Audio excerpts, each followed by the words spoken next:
Hi, everybody. It's Mick. And it's Eli.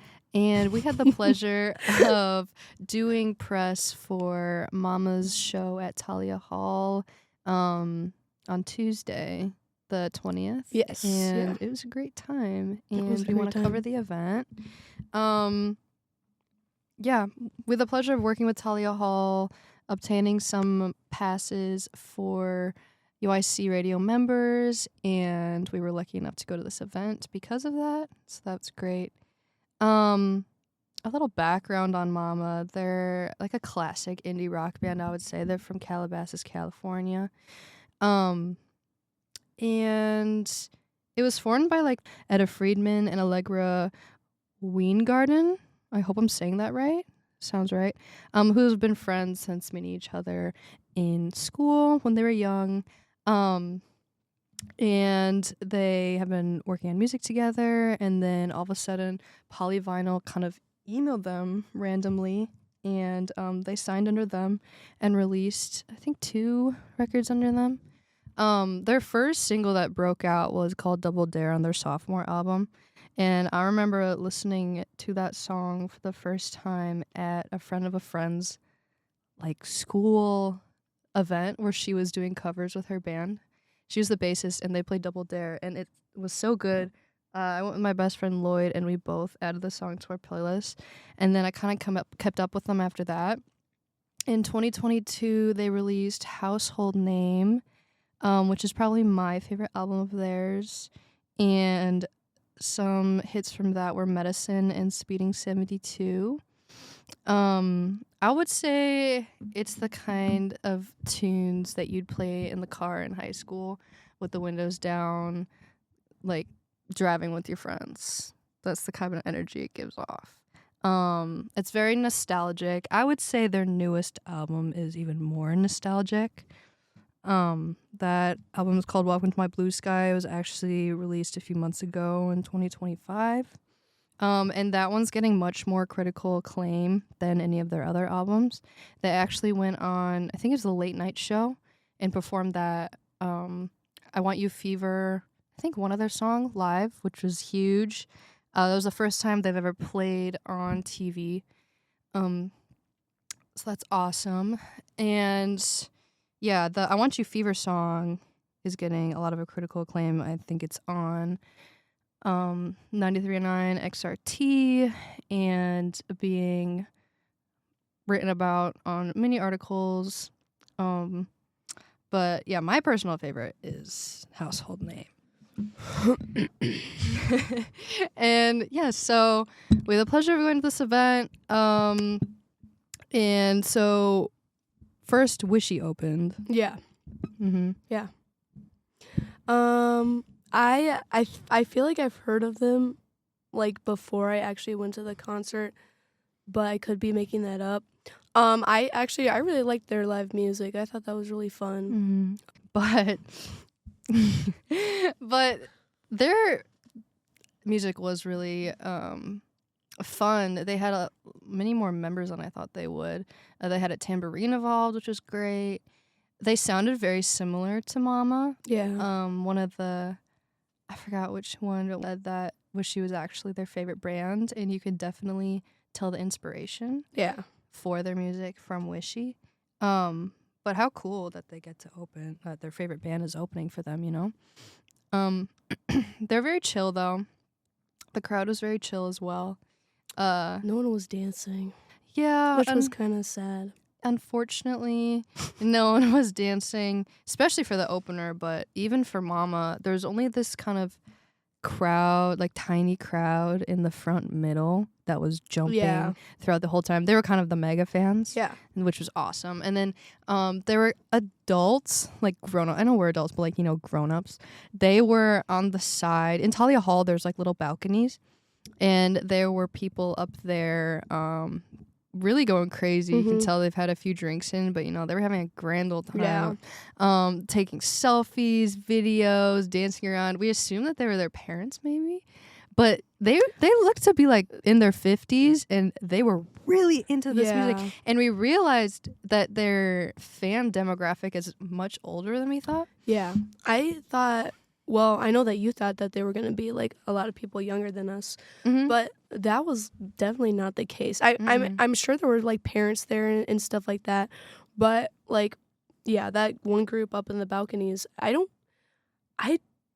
because I saw them come out like not, and they didn't go backstage or anything, so I don't know if it like was their parents and they just like left out the main entrance, or if they were just like really big fans. But that one guy, he was really having a good time. Oh yeah, He's playing air guitar and everything. Yeah. One thing I really liked that Momma did was they had like I saw them kind of interact with their fans, like casually, a good amount. Yeah, like a friend. Yeah, which is I love. Which when was really artists awesome. do that. Yeah. But I thought that was really awesome. The people would shout out and they'd like reply. Like one dude asked for them to play a certain song, and she's like, "Honestly, man, like I don't know it for life." And I was like, "That's so real." She's like, "Yeah, I would. Really That's a great song, but like I don't know it." Which is just very authentic, and they were very authentic to themselves. It was a great performance, but they didn't perform, as much as other artists would. Yeah. Which I think stays true to their music and their vibe, because they're not like a pop star or anything like that. They are stick to themselves and their authenticity, which is great. They they asked for Parliament cigarettes a few shows ago on their story, and I guess a bunch of people have been giving them Parliaments. That's how you say it. That's the brand, right? Yeah. I don't know. Ever since, and someone Paramounts. At the concert, I said, "Oh, it's a pack of Paramounts." Like, okay, girl. But I feel like that's what they're called, though. Paramount sounds like a cigarette brand. I guess I call Camels caramels too. Really? Someone told me yesterday that I say caramels a lot, like caramel crush. No, not caramel. I say caramel crushes instead of camel. Well, I mean, caramel crush sounds like a candy. Camel crush sounds like a crush. Shout out Ethel. Hey. Yeah. I am off track. Oh yeah. So someone threw a pack on stage, and they were very thankful for that. Yeah. Which was funny. It was a good time. They were just like buddies having a good time playing music, pretty much. Yeah. Which I liked. Yeah, you could tell they were really close. And they're definitely, you could tell that they've been through a lot together, which they haven't. They've spoken about that before. A lot of their music is about personal experiences. For example, Bottle Blonde on the new album, that's about them in 2022. They both bleached their hair blonde, and they were kind of confused in life, and they had to figure it out together. And yeah, it's a great song. Highly recommend. But you can tell they've been through a lot together, and by the way they look at each other like during the songs and how casual they are with each other, and they were just kind of like having normal conversation during their show. And you could I remember, I don't know the names to the faces, but the one with the long red hair, she went over and she was like, I could hear her mouth the words, "I'm so tired." Wait. And then they laughed it off, That's but the they still put on. I've ever heard in my life. And she still put on a great show. Oh yeah, for sure. But it was just real. I mean, they're on. This is, I think, their longest tour they've ever been on, and they sold out Thalia Hall, which is awesome. Did they say that was their first sold out show? It was their biggest sold out show. Okay, which I think is so awesome. Cool Yeah, that we got to go really to cool. that. Yeah. But yeah, they were grateful for that. I forgot what I was talking about. I saw another kind of interaction, like casual interaction, where, the girl with long hair, she was, I think, like they were not playing in sync for just like a second. Oh yeah, she was like closed her eyes like yes, and then she kind of like looked over and then like laughed and like turned around, which I thought was also they're just like, you can tell that they're just having a good time with their music. Yeah, exactly. And it shows in the songs as well. I would say their type of genre is like classic indie. Yeah. Indie rock kind of stuff. Yeah. And their lyrics are very relatable. It's very digestible, easy to comprehend, especially if you're young. Yeah. anyone can listen to it. It's very easy listening, which I think is why the audience was so diverse. Anybody could, have a good time listening to their songs. It's like easy alternative. Yeah. So there was a lot of kind of retired hipster, I would say. Yeah, they definitely have like a specific Momma genre though that they've created, and I don't know how to explain it, but you can like scope them out if you're listening to a playlist. You know what I mean? Like they have like this specific genre, and It's kind of like, I get what you're saying. Yeah, I think it's kind of like riffy. Yeah. I feel like their new album sounds kind of different though from Household Name though. And they were actually speaking about that in an interview. Yeah. They said they didn't want to repeat Household Name, so they challenged themselves a lot with this record. And they said it took a long time because while they still stuck to their sound, it's definitely different from Household Name. Yeah. Especially like I Want You Fever. I like would have never thought to do a chorus like that, you know? Like I Want You Fever. It's kind of like in the background. It's very what's the word? Not original. I forgot. Whatever. I just would never think to put a chorus together like that. Yeah, yes. Original, unique. Unconventional. Okay. Yeah, unconventional. Which I love. They have a song called Ohio All the Time on the new album, which is really sweet. From my perspective, it was like appreciating kind of like rural Midwest just because they're with their friends. And they talk about, like in the song, they say, I never understood Ohio and now I do. Which is just like really cute. I think they just had a good time anyway because they're with good friends. And you tell the band are just good friends, and they post a bunch of pictures on their Instagram of them just hanging out. Yeah. And being silly gooses on the bus and such. Oh, yeah. And they literally asked, they asked the audience for capos at this one show one time. Really? Yeah. Wait, that's hilarious. I know, they're funny. Like, it makes me more inclined to want to be fans with them because they're just casual about it. Yeah. They also have so many guitars. That's something I noticed in the concert. Like, they every song they switched. Every song. Yeah. And they were all different guitars. And I'm just and like, I wouldn't, listening to them, you yeah, wouldn't think it. Yeah. It just sounds like different pedals. Yeah. I don't know. Maybe like the two, like they just wanted to go through the songs quicker. So they just like have a bunch of guitars with the, chords that they already like need for those songs or something. I don't. Yeah. There was also a distorted backtrack in a lot of the songs, and one of the girls had two microphones, one for like main vocals and one for background vocals, and the background vocal one was like distorted.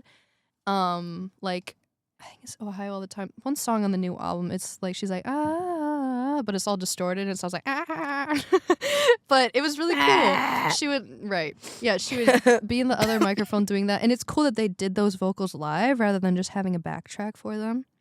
I really liked that. They also had little like decor on their microphones and such. Yeah. I love when that happened. Because their thing right now is like a little locket that says Momma.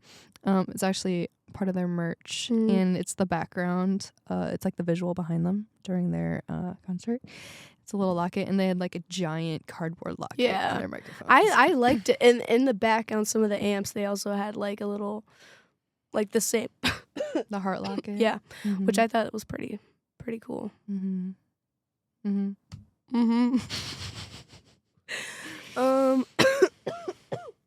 Sorry, we're both a little sick. Deathly sick. Well, yeah, I got them deathly sick, and I'm healing kind of. Yeah, you're getting there. I hope it doesn't take a turn for the worse, because mine did. I thought I was doing better. Yeah. No. Oh wow. No, we're reading Wow, they're both Pisces. Ooh. I'm a Pisces, guys. It kind of really shows. Cool. Yeah, I could see that. Okay, so in this interview from Them. From him on April 1st, 2025. This is from Edda. Yeah, this is from. On their Instagram, they were asked, they like put out a little question box thing that said, ask me anything. And one of them said, is How to Breathe a Lesbian Song. And Edda, one of the band members, said it's actually about their relationship with a girlfriend. And there's some other songs he wrote about other girls and stuff. But this one was special because it was about a close, like, intimate relationship who genuinely made feel confident. It speaks about family being a little conservative. While they support, they still, hold those beliefs towards them. And it is scary growing up because dad was, actively saying perhaps some anti-queer rhetoric is what I'm getting the vibe of from how he's wording it, which clearly would be rough growing up queer with a guy with a guy with a dad who is not supportive. But yeah, I think it's almost kind of similar to I like growing up in the Midwest or growing up in the South. I think, and they speak about the Midwest a lot Yes. specifically and their experiences and that kind of being outcasts. Yeah, which is interesting because they're from California. Yeah. I guess they've just kind of found an appreciation for the Midwest, which I 100% get. But yeah, it reminds me kind of of Chapel Roan and how Actually speaks about there's something about being in this moment with a bunch of lesbians in music right now who are being advocates in their own way and making everyone feel comfortable. It's good timing. Which it is. That's beautiful. I love that, find a community in that. Yeah. Oh, wow. They went on tour with Girl in Red. That's amazing. I love when artists can find, an outlet for their queerness in their music, in their performance, in their fans, in their crowd, and helping other people. That really is beautiful. Yeah, you can tell with the crowd. Yeah. Great crowd. I found my friend there who I actually saw at another concert of mine, so she has really good music taste. Yeah, they do speak about kind of coming of age in their 20s, in high school years, but this one specifically was in their 20s. Yeah.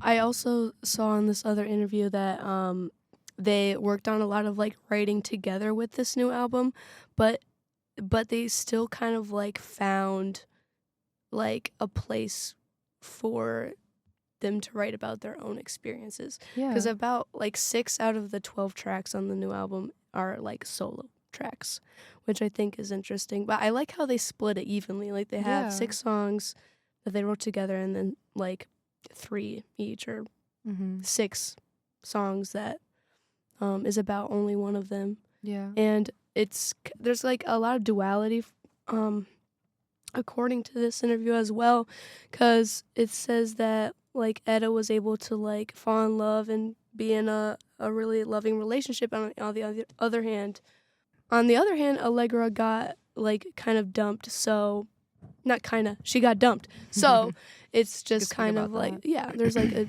I guess 2 different sides of the spectrum on the album, which is pretty awesome. Yeah, it is. I feel like anyone can relate to both of them, Yeah. I'm glad they just added it all in instead of having only one theme for the album. They also, I guess, wrote about a former band member who they felt did them kind of dirty and they had to kick out of the band. And they felt very hurt by this person. And they had to scrap a song about it. They still added those tones to their tunes, which is hard. You can tell that they kind of just have been through like you said already, a lot with writing this album. Yeah. And they said even when they were performing it, they're like, we have a new record out. We thought it would never happen. They said we really thought it would never happen. So I'm sure it went through trial and error. And just kind of having so many different events Mm-hmm. going on at the same time, Yeah. and how that affects their music and their band and such. It was definitely their outlet that Yeah. they always had each other For sure. to write with while they were going through it. They say through this album their friendship has definitely evolved. And it was really sweet. Allegra spoke about Etta being able to become their true self and live their life as themselves has been huge. And they said they're each other's twin flames, which is beautiful. Another thing that I thought is really cool is that they actually listen to their own music, which I think is like really awesome. They said that when they're writing that they can like listen. I mean, obviously you have to listen to the song like many times just to like fix little things and stuff like that. But they said that they listen to it like 10, 15 times and they still don't get sick of it, which is honestly like good, because if you like your music that much, that means that you like what you're creating, and other people will probably do the same thing. Yeah. They talk about in this interview they talk a lot about their inspiration and how they've been dubbed as kind of like a 90s grunge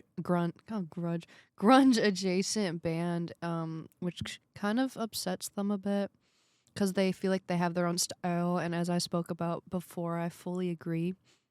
They said we have much more inspiration than just 90s grunge. For example, Alex G, Biba Doobie, Frou Frou. They said Frou Frou is one of their biggest inspirations.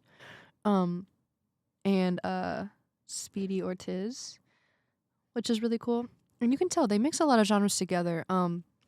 I love a lot of grunge subgenres, such as Momma, but classic grunge I've never been a big fan of. They said when they get compared to Nirvana or like classic grunge music, they feel like it doesn't fit them the best. They feel like they have more of an original style.